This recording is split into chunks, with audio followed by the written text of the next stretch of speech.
I'm Liz Sabachik, and this is Humans of Tango, where we explore what tango has to teach through the experiences of those who dance it. No lloré, no, muchacha, la gente está mirando. Bailemos este tango, el tango del adiós. Así, entre mis brazos, mirándote a los ojos, yo quiero despedirme sin llanto y sin dolor. La vida caprichosa. For Alex Pacheco Castillo, from her very first embrace, tango came naturally. La misma vida nos manda a separarnos. El sueño de querernos ya ves no puede ser. I was in high school. There was an Argentinian professor that specifically wanted to teach tango to adolescents. I went to his workshop and I basically didn't leave for the whole duration of my high school times. I did try some other dances before and I could not work with my body. I was completely disconnected. I think that it's a common experience in adolescent period, but in that moment I felt that it had to do with my size because I'm very tall here in Mexico and I was very tall since I was young. So I felt like I didn't fit anywhere, and so I was like struggling with inhabiting my body. But I now can recognize that it was my size, but also my gender experience and process in my teenage years. And also like being a woman, but being a lesbian. Tango, when I went to this first lesson with Gonzalo. That's Gonzalo Soto. Was the first time that I felt a connection. So he basically did some exercise with me and then started dancing me like he was in the leading role. And I knew that my body understood something. I wasn't sure, like in my mind, what was happening, but I think it was the first time that it was my mind that wasn't aware of what was happening, but my body was. There was no stress or confusion or disconnection in my body. The way that tango moves in a subtle and profound way in the encounter of the bodies makes it easier to resolve. Como que the body knows how to react into the movement, like an experience of wisdom, I think, of bodily wisdom. That, I was in love with that sensation. I wonder sometimes if I ever would have entered tango if I met some other person, teacher, methodology. I'm more inclined to say I would not be here if I encountered some other space that was more heteronormative or more square is a word, like structure. Oh yeah, square. It's square. Slang. It's perfect slang. It's like yes, with Gonzalo, he's older obviously than me. He was, I don't know, I think he was like in his late 30s when I met him, but he was like younger, like a big brother kind of vibe. And I think his personality is community inclined. So we were friends in this group. We were building bonds that in that moment of life, it's also very important. And I know that he has this relationship with every one of his students from that space, from others also. He used to teach in a different part of town, like at the same time we were in the south part and he was teaching also in the north. And my first pseudo milonga experience was he bringing these two groups together, not only in a way of practicing and dancing, but there were an intention of building a community that remains in a way until today. And yeah, for me, it was especially important in this process of constructing my identity that the space with Gonzalo was open for me to explore who I was and to be able to keep on dancing, even if I don't wear a skirt anymore, or I don't want to use high heels anymore, or to be able to dance in a different way, like both sides, like keep on doing what I do in tango, even if my life is changing in other ways, but also to be able to change my tango because of the way my life is changing. I do know a lot of people that have these time apart.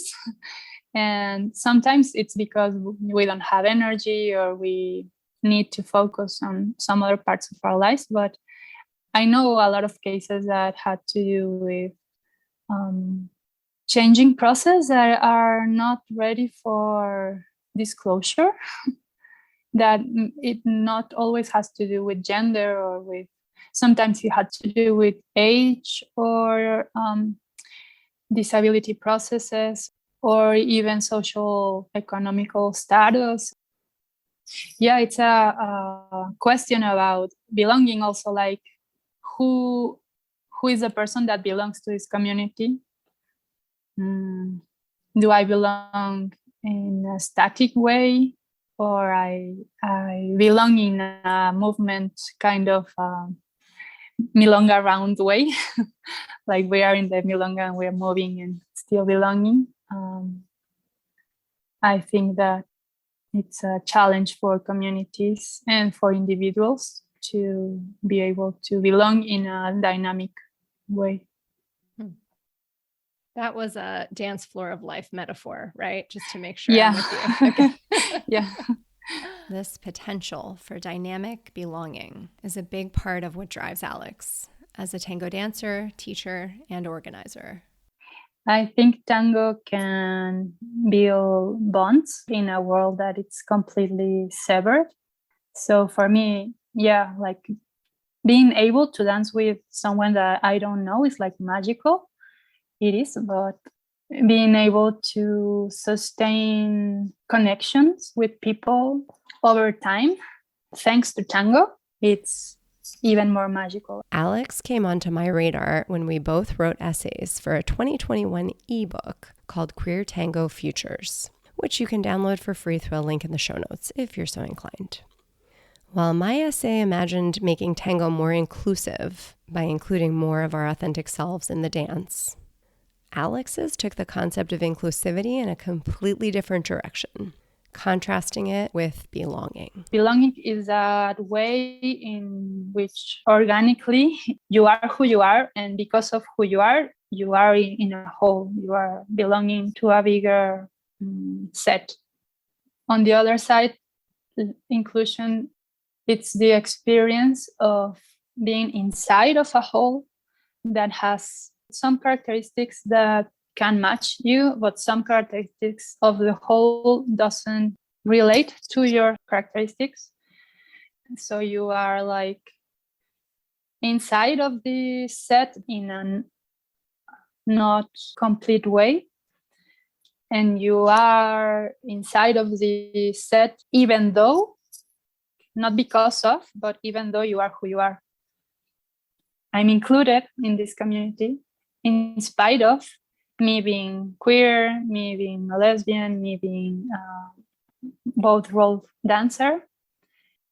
And I feel that belonging for me in queer tango spaces is effortless. And being included in traditional tango spaces, it's always desgastante. It's like a lot of energy put into explaining who I am, draining. Yeah, it's draining. Yeah, in every moment, like entering and not being set in a gender role. It's not about bad people. It's not about bad communities. For people that are not queer, it's really difficult to understand how we experience day to day. I think that empathic, good people can feel for the violent, up to your face, ways of discrimination or exclusion. Most people can empathize with that experience and be against discrimination, against marginalization, against violence. But there are a lot of subtle ways of not belonging that are not noticeable for people that do not share that life experience. So for me, the idea of inclusion comes from that empathic energy that understands a superficial part of the experience of being in the margins. So good people see these forms of violence against queer community and think from that experience of empathizing that what they should do is open their spaces and welcome us to their spaces. And it's really difficult because this action of including, it brings us a form of satisfaction. Like we see the violence against queer people or Black people or Indigenous people, like other forms of marginalization. And if we are not part of that community, we see that experience of dehumanization and we feel that and we hurt from seeing that. So inclusion is a way for healing our own hurt, feeling that we are acting on that damaging experience in the world and somehow excusing ourselves from the social dynamics that generate that marginalization. So it's really hard in the community of Tango for not queer people that are working towards inclusion because there's an appearance of consciousness, there's an appearance of good manners that in a way prevents seeing the deep ways that the inclusion is still marginalizing us. I want to take a moment to add some context to the incredibly important point Alex is making. Oxford Languages defines the verb to other as to view or treat a person or group of people as intrinsically different from and alien to oneself. What Alex described in our interview and in her essay for Queer Tango Futures is a subtle form of this othering dynamic. As we've touched on in previous episodes, mainstream tango culture has come a long way toward accepting dancers who want to dance the quote-unquote other role or dance with partners of the same gender. But heterosexual pairings and the gendered roles of leading man and following woman are still a strong norm in most tango communities, which means that if you don't default to those norms, you're likely to experience at least some degree of otherness. Alex writes in her essay, "While we continue to be others in relation to those who simply are, our experience of life will continue to be one of struggling to swim against the current." Of course, this isn't just about tango. Gender-based violence and discrimination against LGBTQ+ people are problems on a global scale. In Mexico, where Alex lives, the National Statistics Office estimates that more than 70% of women and girls over 15 have experienced some kind of violence. More than 70% of women in Mexico say they feel unsafe in their daily lives. In 2021, over 1,000 women in Mexico were murdered for gender-based reasons, an increase of 137% since 2015. And between 2017 and 2021, at least 461 people from Mexico's LGBT+ community died from violence presumed to be related to their gender identity or sexual orientation. Many others have disappeared. Against that backdrop, of insecurity and fear.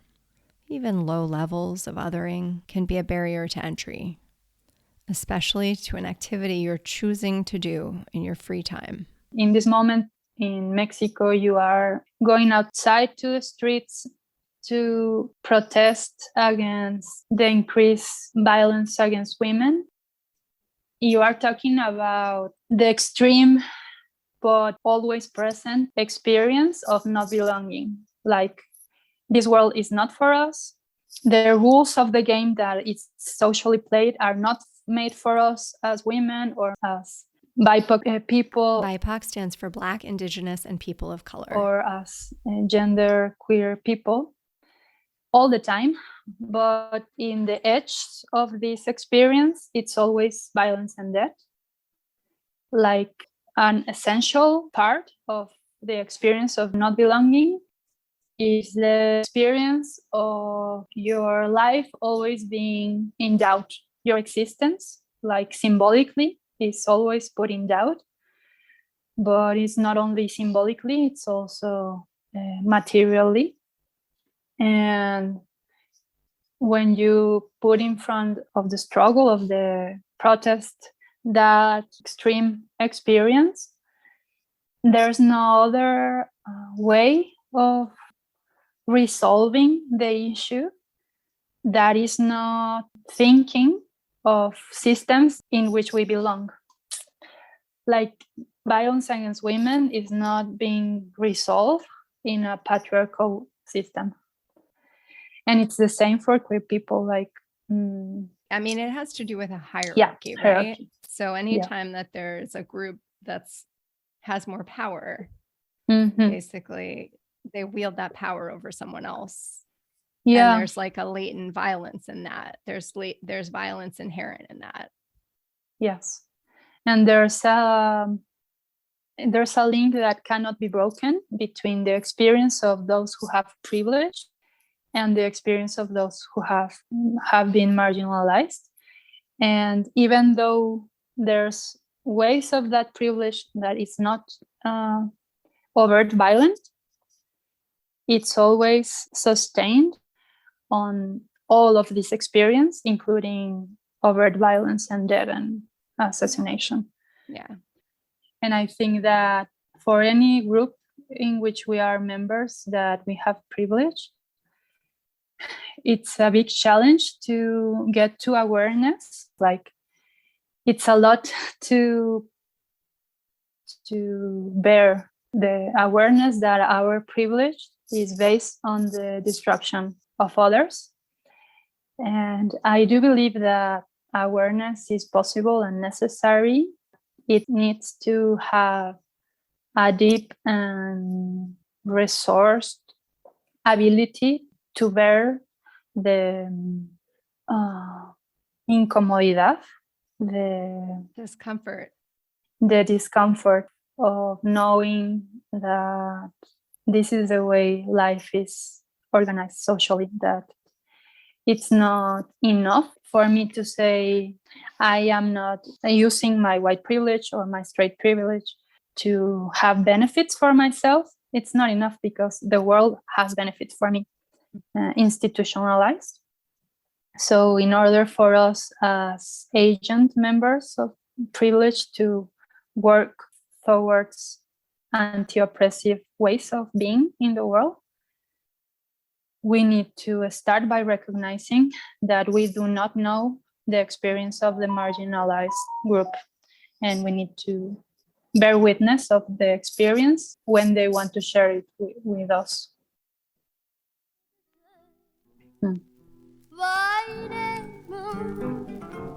Como antes, cariñitos, abrazados bien juntitos, solo un alma entre los dos. Bailemos, bueno, tus pupilas, una lágrima furtiva, ni una sombra, ni un dolor. Bailemos, que después ya sin tus ojos he de arrancar un sollozo por mi amor y por tu amor. Siempre estarás en mi desvelo como una estrella del cielo. As a teacher and organizer, Alex has been part of both feminist and queer tango movements in her hometown of Mexico City and beyond. Nuestro es imposible, un sueño irrealizable que nunca floreció. ¿Qué importa que nos una un mismo sentimiento? More and more, she's focusing on creating tango spaces where queer people can feel they belong.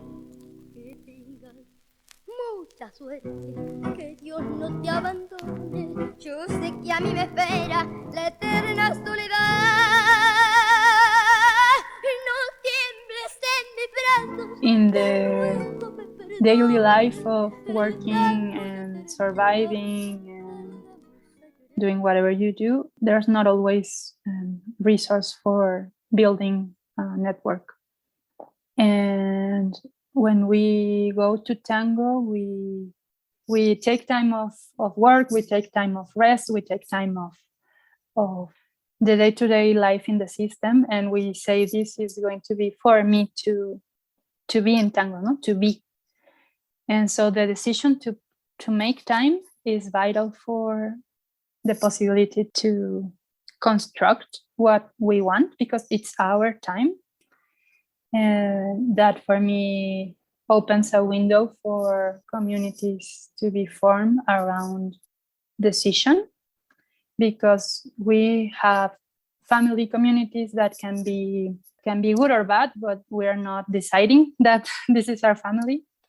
Or we can have some communities in our workspaces or in our day-to-day socializing spaces, but tango, it's a decision that we make. And if we can decide to be a part of a community, we can decide how we want to be in this community, how we want to treat each other in this community. And for me, this decision and ability for new ways of being and relating to each other, it's what changing the world means. So what I'm doing now has to do with opening space for queer people to experience tango, to start learning how to dance. So I have lessons and I have workshops, but they are explicitly not only tango spaces, because there are spaces in which we share our life experience. We try to create an environment of trust, and for me that has to do with knowing one another in a deeper way and learning how to care for one another and how to find more and more connections. Like, we are connected because we're queer. We are connected because we like tango, we want to dance tango together, but what else can connect us and what else can build strength in our community? And for that, we have to know each other, and for that, we have to spend time together, and for that, we have to be willing to choose the other person. And I think for me, it's important to find ways to enjoy dancing with your community. And that has to do with this three-dimensional self of myself and the others. Like, you're not just a body which I dance with, you're a person that has experience, that has history, that has feelings, that has struggles in life. And when we are more connected to that three-dimensionality, I do believe that we can, for example, enjoy dancing with everyone, regardless the dancing level, regardless of even bodily awkwardness, like we have sometimes in the embrace, or something that doesn't feel quite comfortable. I do believe that we can find comfort in every embrace if we are embracing our friends and we are embracing our community peers. That would be Tango Paradise for me, for everyone to have a place of connection in the community. Maybe we're not all friends, but everyone has friends and we are all connected in these multiple ways that can allow tango not only to be an individual pleasure experience, but a collective one. Here's to building and sustaining communities that embrace us for everything that we are. Mil gracias, Alex. And thanks to the Internet Archive, where I found the recording that accompanies this episode. Bailemos, written by Cholo Mamona and Reinaldo Yiso, and performed by Susanita Peña.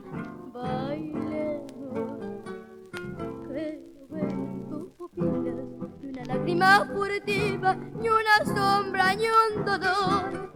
Bailemos, que después ya sin tus ojos he de arrancar un sollozo por mi amor y por tu amor. Y siempre estarás en mi desvelo como una estrella del cielo.